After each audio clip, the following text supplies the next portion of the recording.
Hello and welcome to the podcast. So, my name's Ryan, and this is the Making of a Cookbook podcast, episode 1, where we look at the concept and where the concept came from my new cookbook, the Low Energy Cookbook. Now, this is something I've literally just finished writing and has just been published and released. I won't lie, it's quite a relief to finally be at this stage. It's not been an extensively long process when it comes to writing a book, but it's definitely been an intense process. I've been away working on various events, etc., at the same time while trying to develop the idea, concept, break down the recipes, deal with photography, testing, writing, putting together everything else all in one go. And it's been knackering. But who said making a book was going to be easy? Now, I'll be open. This isn't my first book. I previously wrote one before on social media content and the best process to capture and manage it. Now, I'll be open. That didn't do amazingly well in the UK. Vietnam, on the other hand, it did very, very well. It got picked up by a publisher over there, got pushed out to all the Vietnamese people, and it sold loads. It did great. So I've not targeted this at a Vietnamese audience. I'm targeting this at a very UK audience because it's targeting currently a very UK problem. It's a global problem as well, but I'm thinking more on the UK aspect. The cost of living here in the UK is getting nuts. It's been going up all year, and it's getting to a point where a lot of people are finding new ways to save money, and it's the one no one really thinks about is how much energy do you use whilst cooking? Now, it's something I've always been mindful of. I used to work in restaurants, owning and operating, so it's something I've had to be aware of. From a commercial scale, it makes a very big difference, but from a domestic, at-home cooking, like your evening meal, you never give it any thought. You literally go home, you whack the oven on 200 degrees, you throw whatever you've put together in there, and you put the telly on and forget about it. Now, energy prices have gone up a lot in the UK. Thankfully, we've got a cap on them for now with subsidies and all this sort of jazz, so we're fortunate on that sense. I did model the maths of this book before they put the price cap in, and it was horrifying. I mean, it's bad now, but that was on another other level. But let's talk about now. Current prices. You're looking at £2 an hour to run your oven.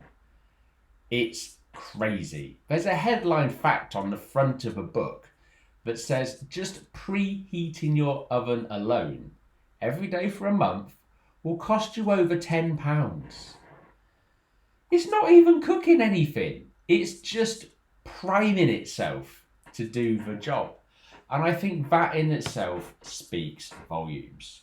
So the idea of this book was to shine a light on this problem that it's there, we just all blissfully ignore it and don't think about it at all. So what I've done is I've broken down a series of recipes, all using different varieties and methods of cooking. So we've got soup makers in there, it's getting towards winter. We're using gas and electric hobs. We're using the oven, but in a slightly mindful way. We've introduced an air fryer. These trendy new gadgets that we've all got at home these days. And I was always on the fence of trying to adopt these. But they're great. You can cook all sorts in next to no time. And if you compare it to an oven's big and empty space, and you're just putting a little thing in it to heat up. You're just shrinking it all down and there's less to warm, less floaty hot air, which isn't really doing anything. It's why I love them. We've also brought back the old favourite, the slow cooker. These have gone through so many trends over the years, and people always dig them out the back of a cupboard this time of year. And I've recent years been always in this sort of default mindset of, oh, they just cost a fortune to run. But I didn't realise until I started the process of this book, they're not that bad. I've always thought it's this box that's running and generating and harvesting energy for like 8 hours straight. They don't use a lot. They're like 150 watts. So you're looking like, even at current energy prices, like 50 to 60p for like an 8-hour cooking session. Now, if you're going to put something in your oven for that sort of time, you're getting on for 15 quid.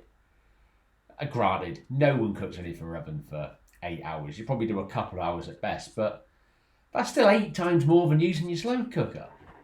It's ludicrous. So that's one of the things we bring into these recipes, is we just shine a spotlight on some of these different energy costs. Now, if we just take a quick look, this is what we've got coming up in this podcast series. So this is literally the behind the scenes of the making of this cookbook, this low energy recipe book. Now, this episode, we look at the concept. We're looking at where we've just been talking about where it come from. We're then going to look at, where do you start when it comes to writing such a book? We're then going to look at the recipes themselves and where the ideas for them came from, why we've chosen those recipes. Look at the logistics of physically making a book. Now, I work a normal-ish sort of schedule away from here, running events and all that sort of stuff. And this is something I've almost bolted on the side. So I'm coming home for an evening, preparing and writing and testing a couple of various different dishes, doing the photography. I've got a day free. I'm like, can I get like 7 or 8 different dishes in? It's knackering, I won't lie. It's not been, like I say, it's not been a massive long process. It's been about 2.5, 3 months, but it's been very intense along the way. I then touch upon the publishing process. Now, there was a couple of different options I could go down, so I'll mention the option I went down and why, etc.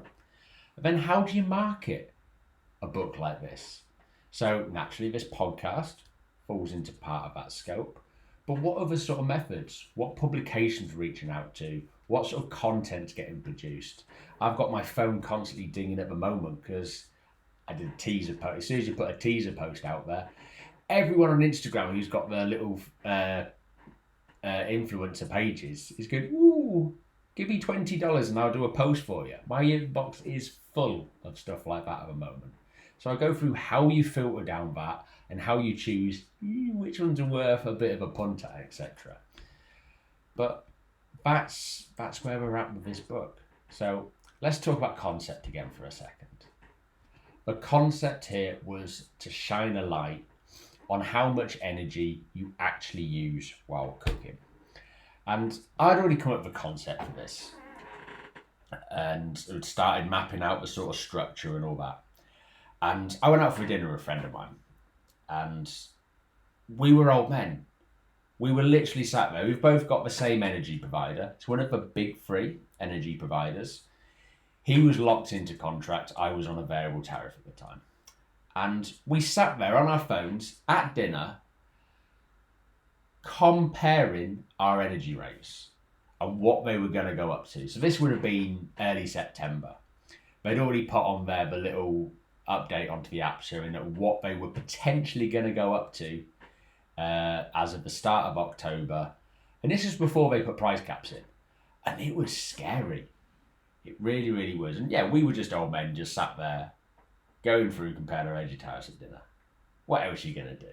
But it was that sort of conversation and really made me think it's actually worth really putting the effort in and putting this book together and actually following through, because, as you know me, I started lots of different projects over years, and some get to a certain point, some go all the way and get released, and this is one of those projects that's now been released into the big wide world.